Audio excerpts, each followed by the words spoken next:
Hi guys, today I'm gonna show you how to make a group chat in Character.ai.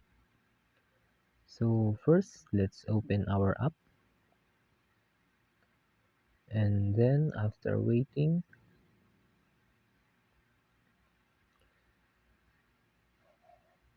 wait for it, and there you go.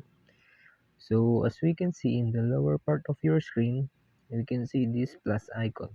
So click that, and in here we can see this group chat. So click that, and then there you go. You can create your group chat in here. So just tap this create group chat,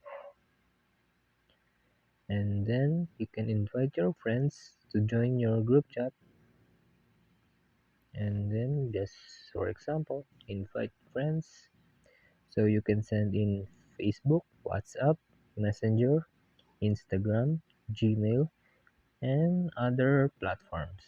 And that's it.